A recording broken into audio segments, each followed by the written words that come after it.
Welcome to the Sedona Soul Sisters show, down-to-earth discussions on spirituality, metaphysics, paranormal, and healing topics.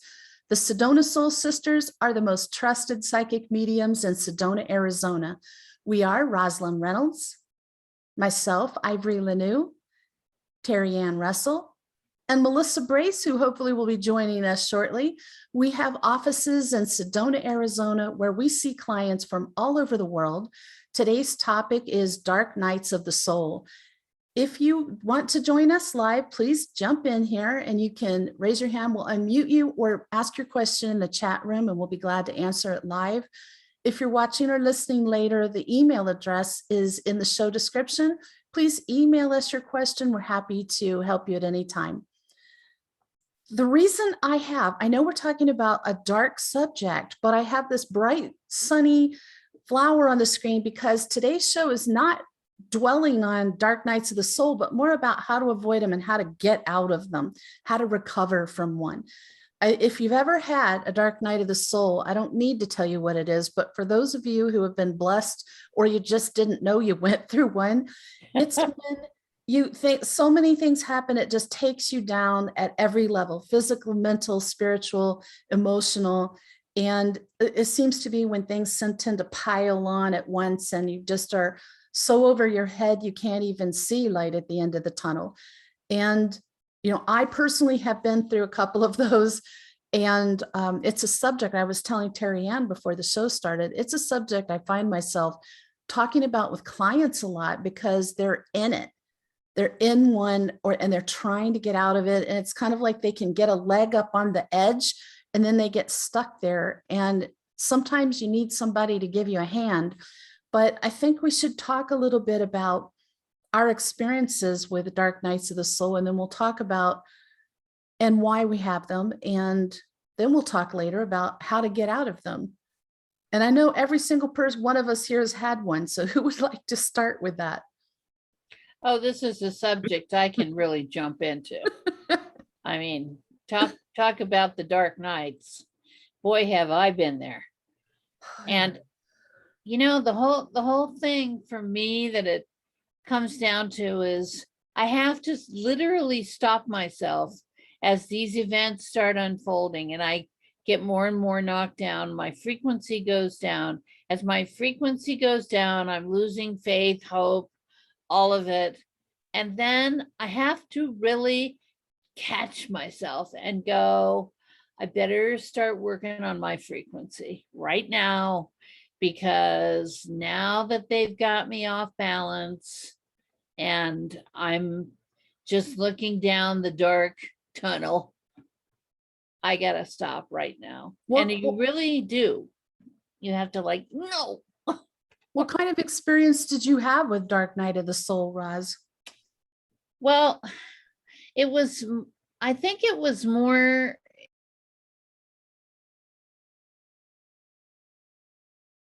Oh. Hello? Hello?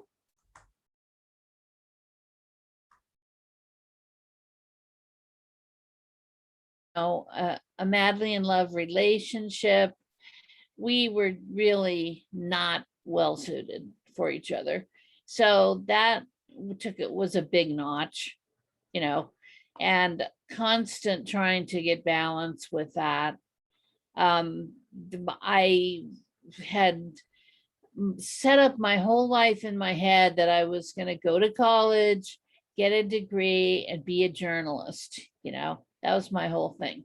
And I was so focused on that. And then at the same time, I ended up being in a location, if you want to do the kind of work I wanted to do, I needed to be in a large city environment. And when I try to live in a large city, it just, that in itself could take me to the dark night of the soul, because there's just so much energy bombarding me. I have to kind of have myself sequestered in a little space because I make a bubble around myself of light and I keep it in place all the time. And that's the frequency thing. I don't stay in that bubble if my frequency starts to go down. So, I mean, there, you name it. I mean, there was everything going on. And that's a huge part of it, is you just start being buffeted by, losing faith, losing hope, losing motivation. Then, you're like, well, it's never going to get better, you know. So you really have to take a really good look at yourself. In my case, I mean, I really had to turn around and go, okay, I better start working on this, because I'm opening the door to be approached by darkness. And believe me, there are entities. I mean, there are these, little creepster entities out there that love to victimize. And so if you're allowing that and you're letting your frequency go, which I was, I remember one day, talk about an event. I was in the middle, believe it or not, I was job hunting. I was unemployed. I was in a part of the country that I wasn't hunting for the right kind of job. And I've always done this kind of work sort of on the side. And until the last maybe 20 years. But I was crossing an intersection in my car, and I had a Jeep. And all of a sudden, out of nowhere, and this was the final straw. This was the whole kit and caboodle. But I got the wake call. I was going across an intersection in Medford, Oregon, in the middle of a downpour. And all of a sudden, I look to my right, and there's this literally a flash flood coming down into this intersection. And I get right to the middle of the intersection. And I was so mad, because this is part of my thing. I have a temper that can blow stuff up, literally.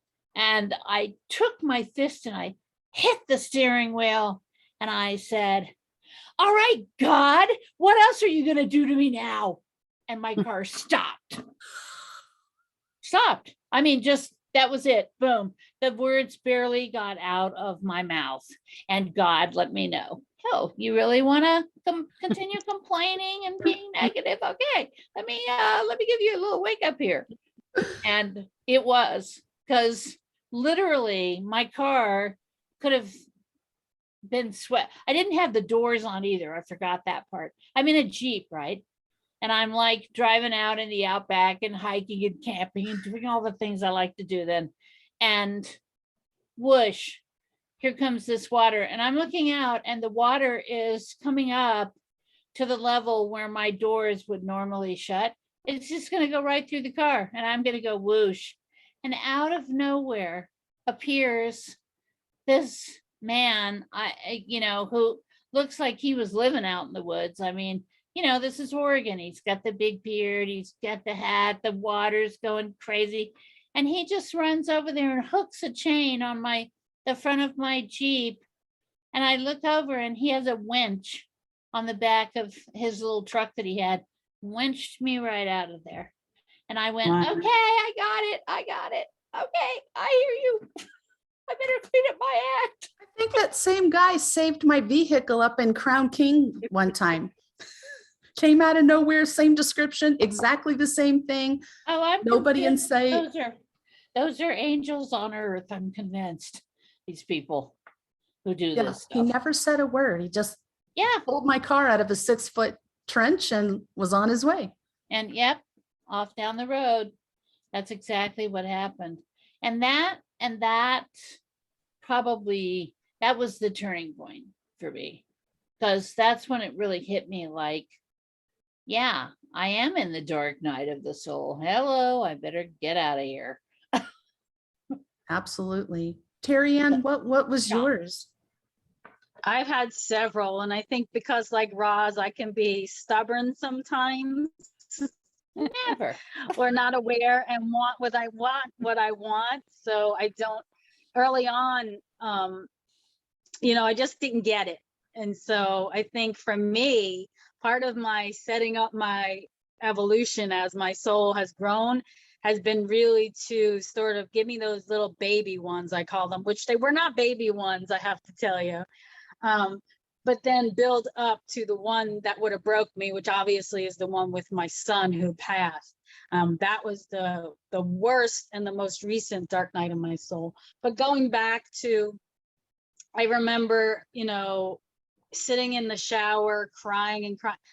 I couldn't do this anymore. I couldn't live like this. I wasn't sleeping. I wasn't eating. My daughter was very sick. My ex-husband was, you know, horrible. And I couldn't do it anymore. I was like Rozs. I was like, look, you want to throw shit at me? Throw it at me. I'm done. Like, I can't do it anymore. And I really had to pull myself up out of these trenches. There was nobody around me at that time that was spiritual. So I had no support base. Like now, when Anthony passed, I had a huge support base. At that time, I had no support base to pull me out of that hole. It was going to be me and only me that would be able to pull me out of that hole. So when like I said, I vividly remember sitting in the shower, crying. I hated my life. I did not want to be here anymore. This was the worst thing at that time that I thought would ever happen to me. And I was mad and I was angry and I didn't want to do it, you know?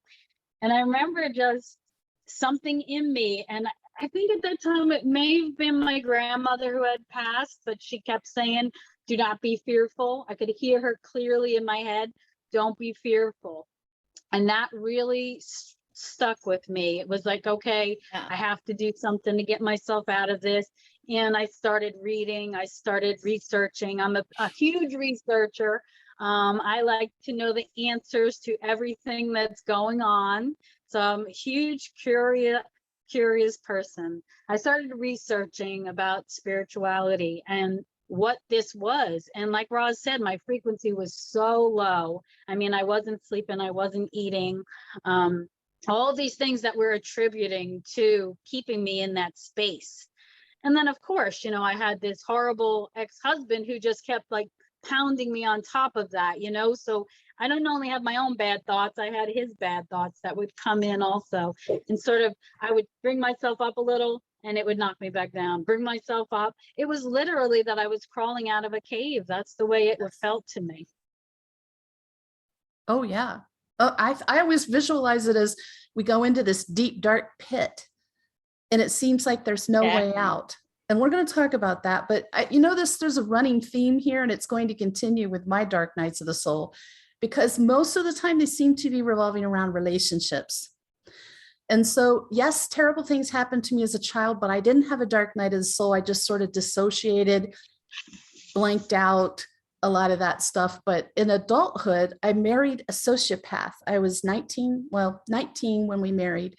And I went from living with my parents to living with this sociopath. What did I know about that? You know, I lived a very sheltered life and I was with him for 10 years and it was a nightmare. And honestly, it was, you know, every kind of abuse you can think of. And just, it came to a point where I look back on it and I could see that he was literally trying to tear me down as much as he could, just tear me down and our daughter, unfortunately, you know, and that's where I had to draw the line. Like when it became very clear that when he wasn't going to target me, he turned it all on her. That was my wake up that, hey, you know, you're going to take this abuse, but you cannot have that for your daughter. So I saved myself. I got out of that marriage, you know, and it was really awful. And he did awful things after that. And, but I really thought I stayed for so long because I thought that I was stuck. I could not see a way to get out of that. And then I was okay for a period of time. That I got involved with an evil man, literally evil. And I couldn't see it. I didn't want to see it. And that was actually the worst one. Now I'm going to tell you, both of these happened because I didn't listen to my angels. And I talk about this in my book that's coming out, but I think that's a big part of Dark Nights of the Soul, is when we don't listen to our angelic guidance or even our own guidance, and we forge ahead with what we want to be the reality. So I forged ahead with this evil person, and that was just like tore me down to a level I'd never experienced before, where I didn't want to live, but I never contemplated suicide. Does that make sense? Like, my daughter lost her father to suicide back when she was 15. There's no way I would do that to her. But it took not just me working on myself, but I was so low. It took one of my friends calling me every night just to check in on me, and I'd sob and he'd just listen to me, and my mom calling, don't you dare kill yourself. I'm like, I'm not going to kill myself, people just checking on me, and local friends who were spiritual, because I'd built a spiritual circle there, lifting me up, and I so many things. I mean, my angels just, once I decided to forge ahead and like get out of that pit, my angels were all over it. But I had to make that decision. And that's what it comes down to for all of us. You have to make a decision to save yourself. And that's the main thing I think we can say today is, and Rozs touched on it early on this show, of talking about your frequency. When you're depressed, scared, afraid, lonely, hopeless, your frequency is down so low. So working on your frequency, there's a reason why we talk about that subject so much, but particularly with dark nights of the soul, you can't get out of it unless you raise your frequency. And it's really hard. It takes self-discipline, and you have to want to save yourself as bad as the people who love you want to save you. They can help you, and there can be people to help you, and your angels will help you, but you've got to reach out and take that lifeline yourself. I don't know. I think the hope thing to me is when you reach that, when you hit that frequency where you're low enough and you see no way out, exactly what you're talking about, you see no hope, you're in the darkest of the dark. And isn't it interesting how you can feel that around you? You can feel that darkness. You don't identify it necessarily. You're not able to accurately say, wow, wait a minute, I got to rethink this at that time. And so the people who are willing, your friends and loved ones who are willing to see where you are, a lot of people don't want to see that. So they just, make it up that, oh, you're fine, she's fine. They have to take a look at it, and then they have to be willing to stick that lifeline out and go, hey, wait a minute, you're not seeing all of this. You're not realizing you have all of these other things that are working out well and that are going well. And I mean, you have to find that hope lifeline somehow. And not everybody who chimes in that wants to talk to you is going to be helpful. I can remember certain people of the, you need to suck it up and move on philosophy. It doesn't work like that. That just makes it worse. It feels like you're being judged. You're being judged and rejected. So if people act like that towards you, that's detrimental. That's going to bring your frequency down. So avoid those people. And the ones who are going to make, any kind of thing about making fun of you. I mean, just anything negative at all about where you're at, other than some compassion, empathy, and asking you how they can help. Anything other than that, you have to keep out of your life, because you're already floundering in the water and those people are pulling on your legs, pulling you under. So the dark work, we've talked about this so many times, and it's because it's true. The dark works in insidious ways, doesn't it, ladies? Oh, that is the absolute truest word. It will attack you. It will, and if it can't get to you, it'll attack the people around you. It'll attack the people you love. It'll attack aspects of your life important to you. And that, I think that does have something to do with dark nights of the soul, because my gosh, I don't know a light worker that hasn't had multiple dark nights of the soul. Right, we've Not a talked one. about this, right? Because a lot of light workers, they go around thinking everything is, beauty and everything. There is no darkness, and we don't believe it. We've faced that reality, so we're speaking from our experience. We understand what that reality means, and it is very difficult, going back to thinking, how can you, I remember I had a friend who really was able to hold space for me, but she didn't really understand what holding space meant. But like you said earlier, just listening, to just being supportive and listening, to what I was saying is very helpful. So if you know somebody going through a dark night of the soul, just a lot of times just holding space for them is what they need. It's true. And I think kindness goes a long way. If it's somebody and you think they're going through this, if they've been really low for an extended period of time, if you're aware of some things that have happened to them, don't just think they're going to reach a point on their own where they're going to get out of it. I think they're probably trying really hard, but if they're low enough, they need a hand up. They might have the will, they may have found the will inside themselves to want to get out of it and have no idea how to do that.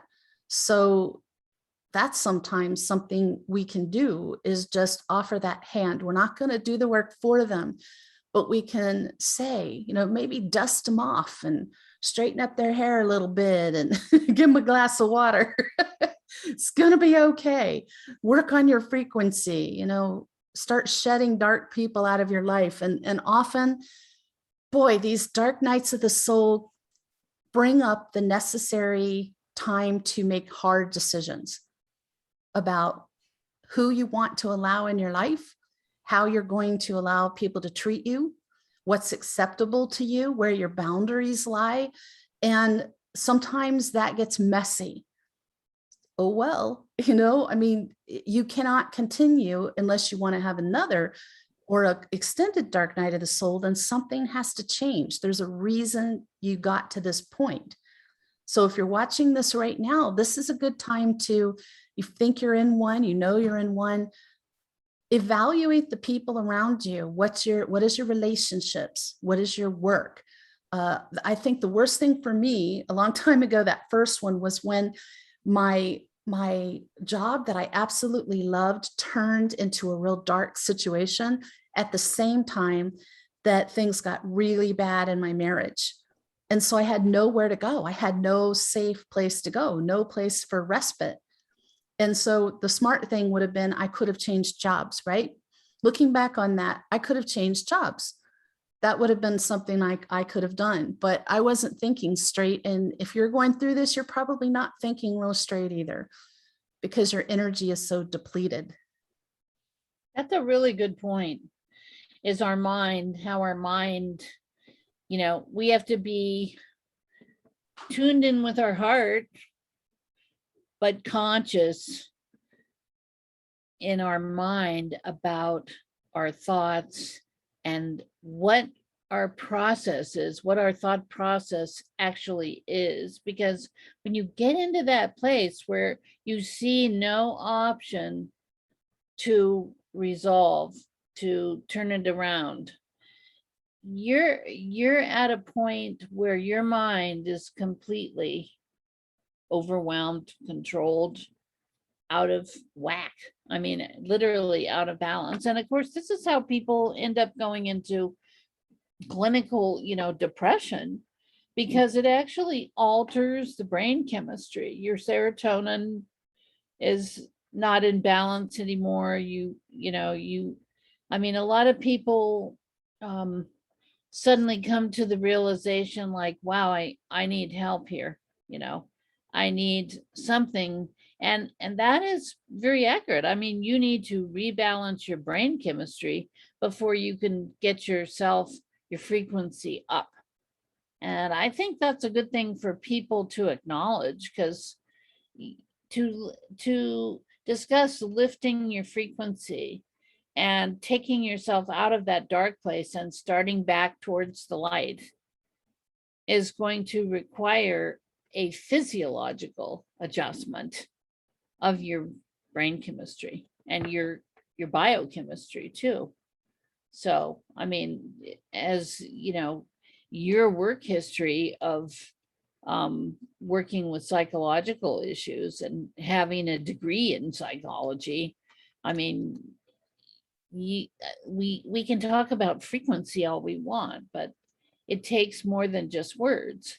It takes a physiological change, and it is metaphysical because it's a spiritual change then too. It definitely is. I mean, so many things go on so many levels. And, you know, the second one happened before I started doing my work, spiritual work full time.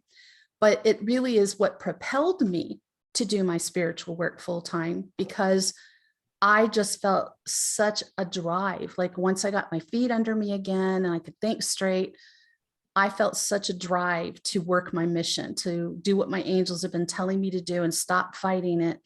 But what was I going to say about this, about working your mission? So I think that there's no way to get out of it totally by yourself. You got to make the decision, but there's a lot of things you can do. One thing, and this has nothing to do with spirituality, but it's something I did, and I came out of it with such a positive view on it. One of my friends said, "Why don't you try CODA," which is Codependence Anonymous? And I thought, okay, I don't know if I'm a codependent, but yeah, I want to go to that. It doesn't really matter. I think if you are at that place where your self-esteem is low, where you've put someone else above yourself for any reason and neglected your own needs, that you could benefit from that 12-step group. And it really teaches you fantastic boundaries, and you come out of it with so many insights about people that you can be forewarned to not let that kind of person in your life again, and not let yourself be sucked into that kind of relationship, and not just in a romantic relationship, but in any fashion in your life. So there's some very straightforward things too that are very helpful that have nothing to do with spirituality. I took an approach all across the board. I was sort of just reaching out, and any lifeline that was handed to me, man, I was hanging on to it like this for dear life. Trying to just get every bit of benefit I could out of it. But something that helped immensely, and I don't want to forget to say this, is cutting cords. If your dark night of the soul is about a person, cut cords with them, please. If you don't know how to do that, send me an email. I'll send you a document, because you can't just do it once. But what it does is it cuts emotional cords with that person so that you can think about them, you can remember what happened and feel nothing emotionally about it.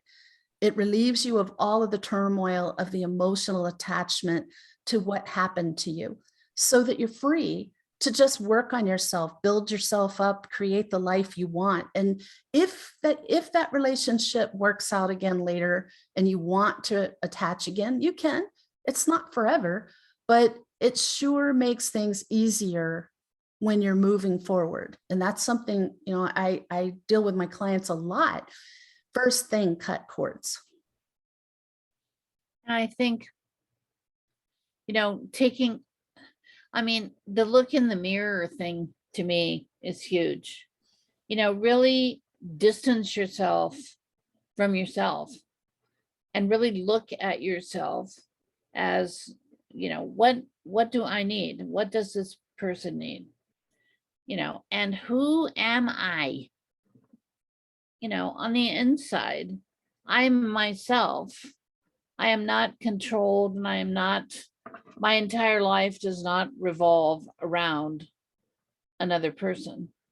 You know, I have my own abilities, my own gifts, my own, I'm a great believer. For me, what, you know, always brings me back is prayer and affirmation and visualization, to get myself back where I'm seeing the path that I'm meant to be on very clearly.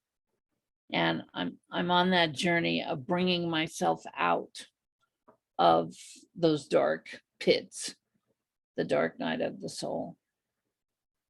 And those are scary places, because people, you know, I say again, I don't think people realize, you know, there is an ether world. There is, in these different frequencies, there are beings, there are entities, and some of these dark night of the soul entities that approach us, you really have to get your power lined up to be able to push them back out of your energy field, your auric field, because these are powerful, strong, low frequency, negative situations that we're being surrounded by these beings. And I say that, and I know that there's going to be a certain percentage of people who are going to go,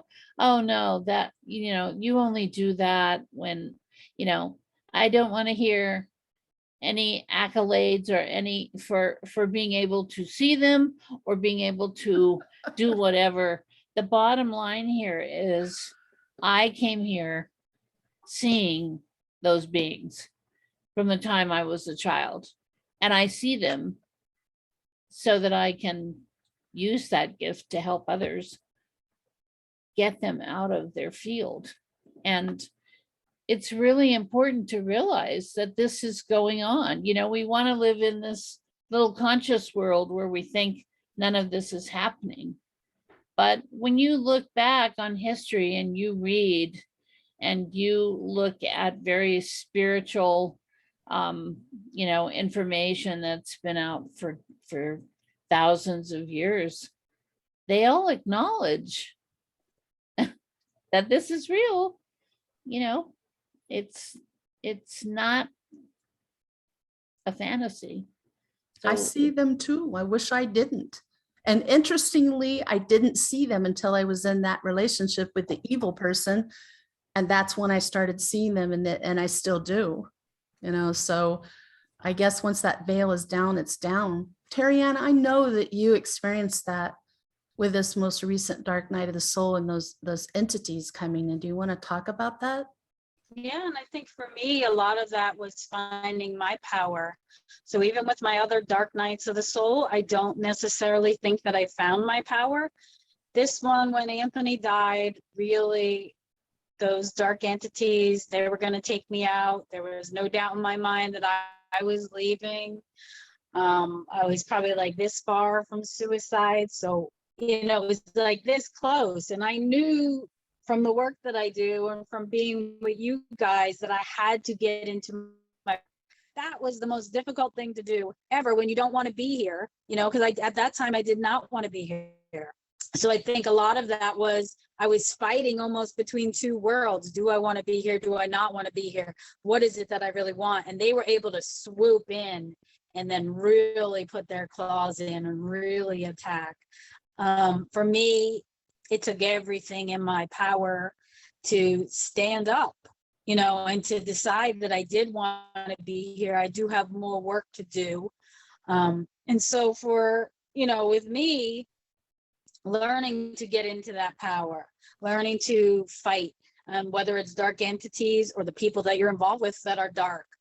I think people that you surround yourself with, and whether they bring down your energy or not. A lot of my clients come in and they may not know the verbiage to describe what they're feeling, but they're able to discern that this person doesn't make me feel good, right? And it's about for them learning to stand in their power. And how do they learn to stand in their power and stand up for themselves?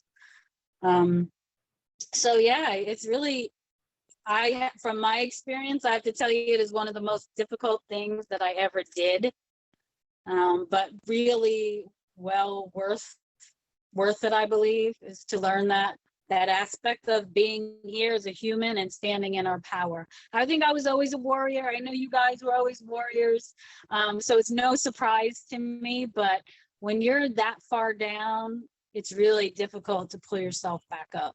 But there is hope. I always say it may feel like it's hopeless. A post I did recently, I said it may feel like it's hopeless, but there is always hope.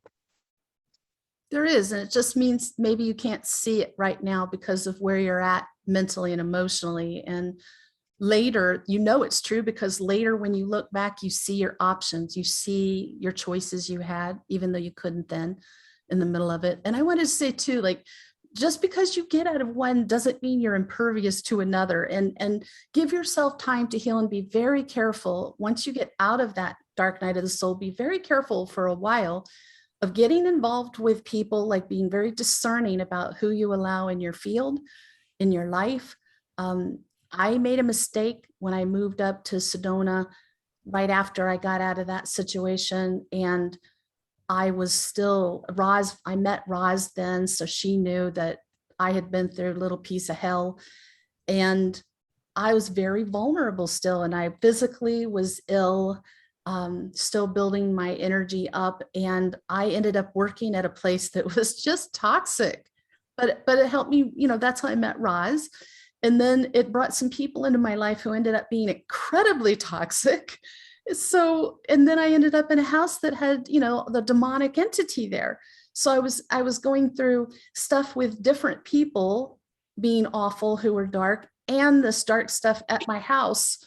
And that was just another dark night in itself that turned into a whole lot of physical assault and physical things on me that, so these things can happen, again, very insidiously. It's not always, I want to be very clear, it's not always about who you're involved with in a romantic relationship.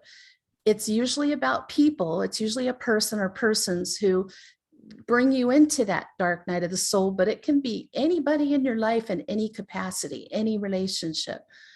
I'm much more careful now about who I allow in my home, who I allow to work with us, who I'm going to be friends with, where I live, just all these little pieces. And if you're watching, chances are you're a light worker.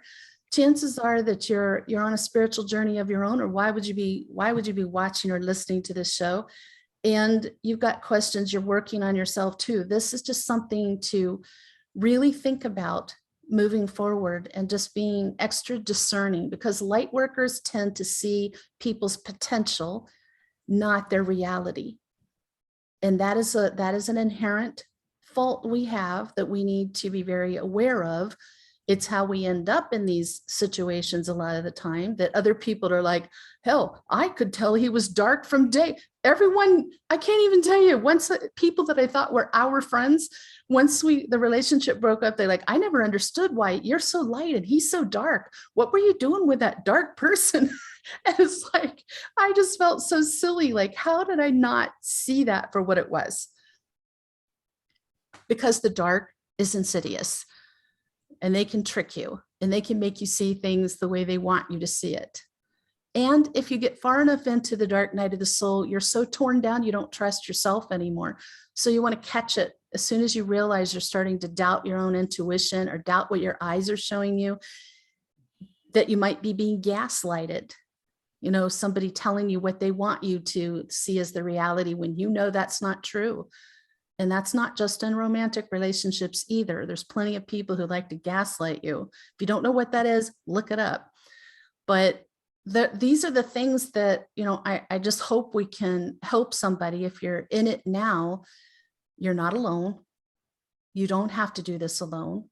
That's a lot of times people come to us, and it's because they're in a dark night of the soul and they have no idea what to do, but they're ready to get out of it. Nobody wants to be in that place. It's true. And it takes a tremendous amount of, it's a combination really of your logical mind, and I keep saying this, but it's really true, and your spiritual heart. You've got to find that balance where you're able to bring in both aspects. We need both of those tools in our lives. Can't go floating around all airy-fairy and hope things to go well. That's the word I was looking for, airy-fairy. I've known some people who bragged about, I'm airy-fairy, and I'm thinking, that is not something you want to brag about. If you recognize that about yourself, ground. You need some grounding. We're not helium balloons, people. Though sometimes it might feel it if you get untethered. But there's a lot of tools out there, and I do think grounding is another really important one, because you've been pulled off your grounding, you've been pulled out of your grounding, and those doing earthing, where you put your feet on soil or grass or in running water for like 30 minutes a day, bare feet, or you can get a grounding mat. Roz and her boyfriend Ed turned me on to that. I have one. I put it at the base of my feet, and while I'm working, I get the benefits of that. Just, put my bare feet on it and get that. Does wonders. Or you can sleep on them. I have one that I actually is at the foot of my bed, and then I have one on my pillow because I'm never outside grounding with Mother Earth. Very rare. I'm not a barefoot person. Not in Arizona. No. So, if I lived by the beach, yeah, but Can you So- ground on sand, Roz, or you just put your feet in the ocean? That's what I would do. both.